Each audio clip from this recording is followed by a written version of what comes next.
Hi, scholars. Today we are looking at our final Malcolm X speech from the end of White World Supremacy. And it starts on page 121.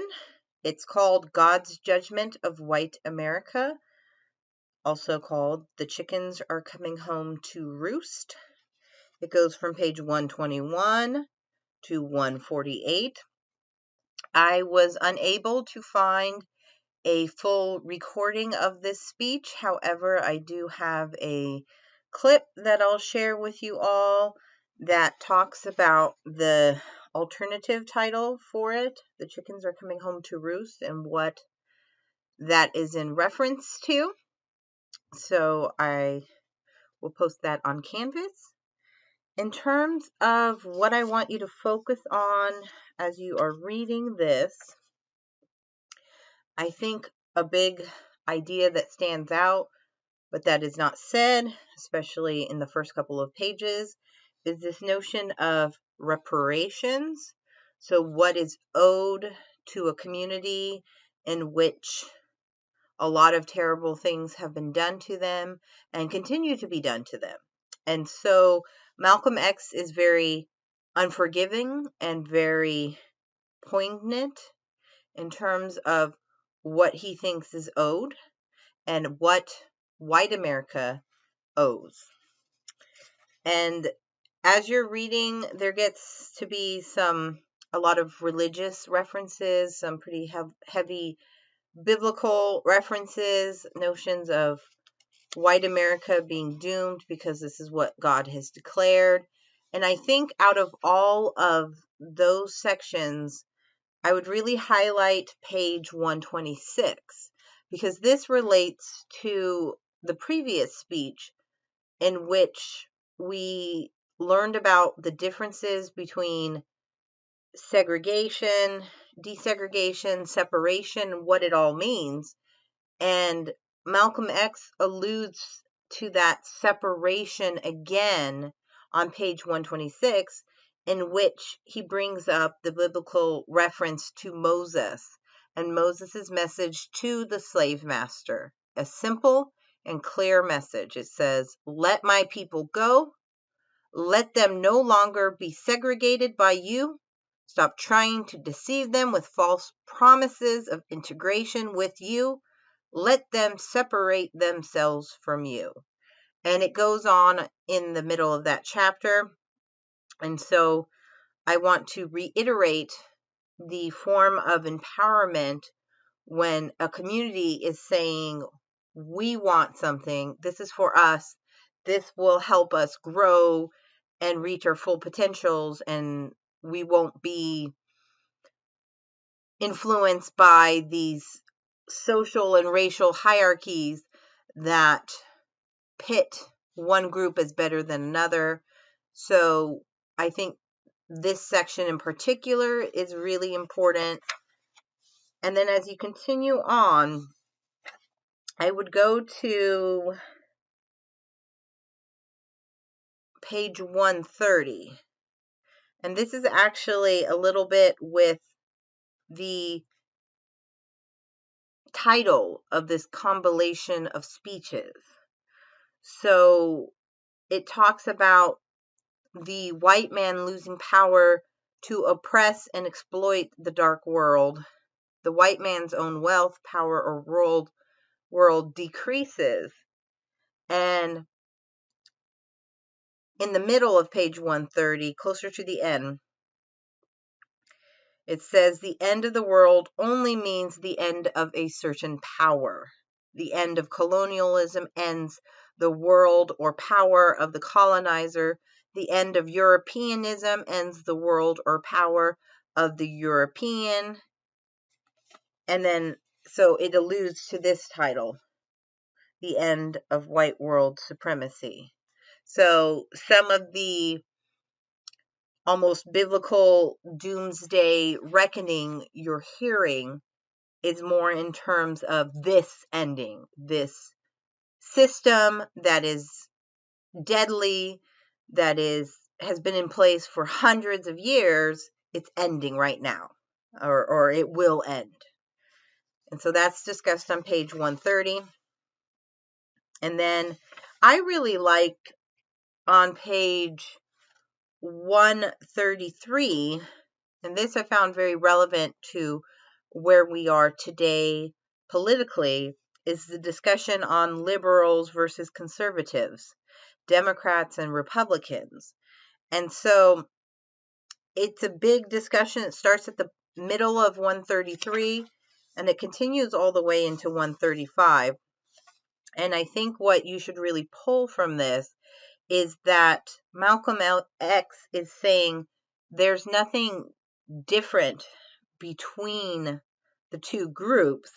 And in fact, he actually sees white liberals as being more hypocritical than their conservative counterparts.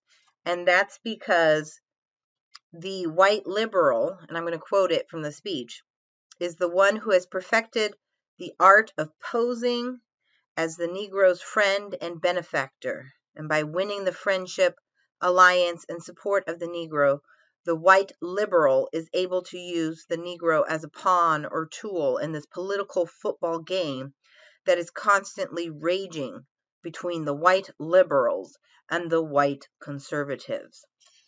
And I think this is so important in this speech, and it's right in the middle of the speech.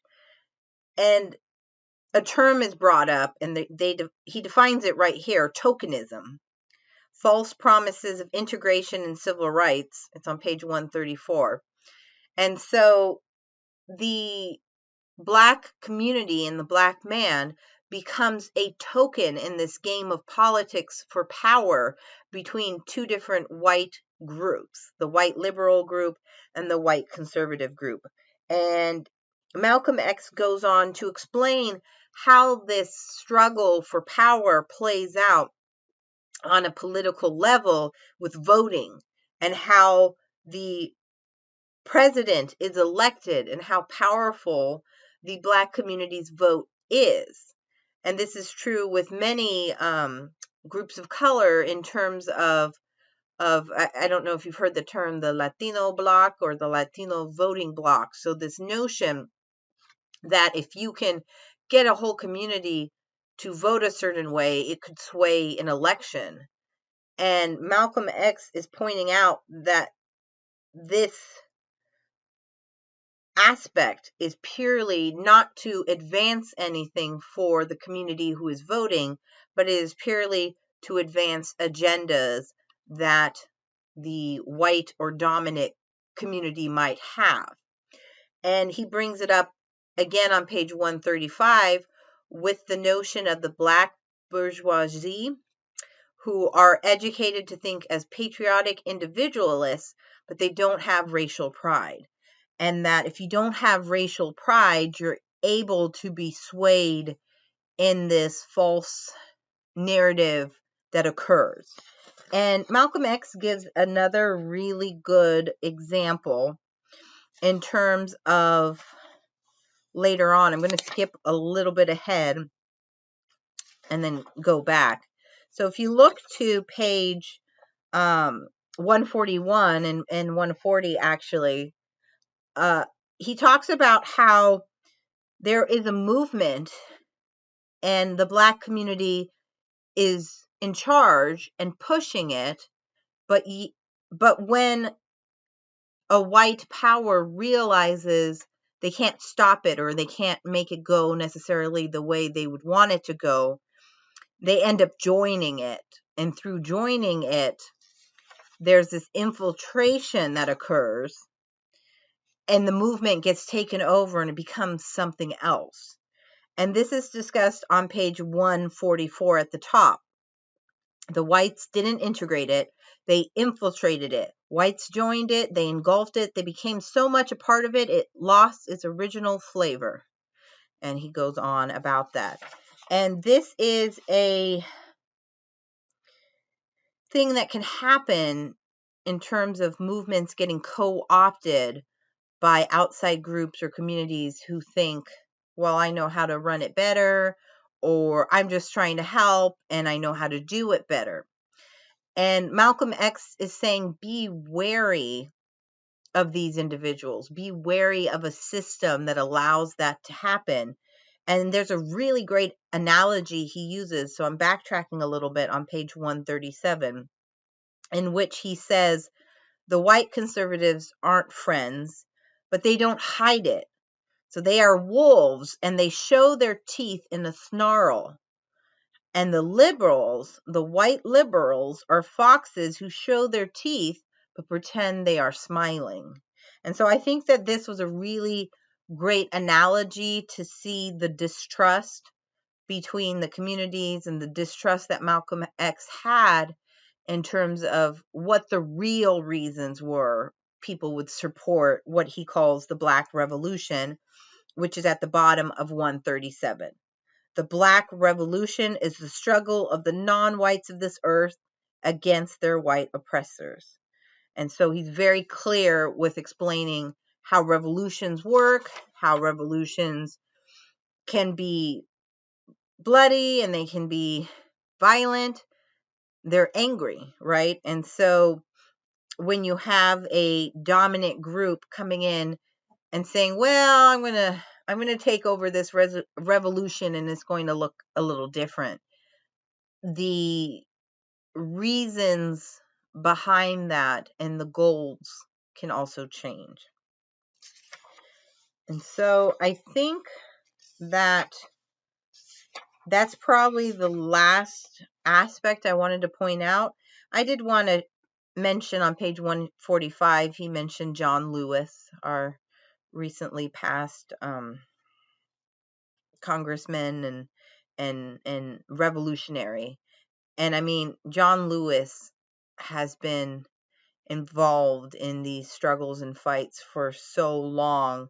And here he's referenced on page 145 in the speech as the chairman of the Student Nonviolent Coordinating Committee. But he's blocked from making a militant speech. So, that's part of the dangers when a movement gets co-opted.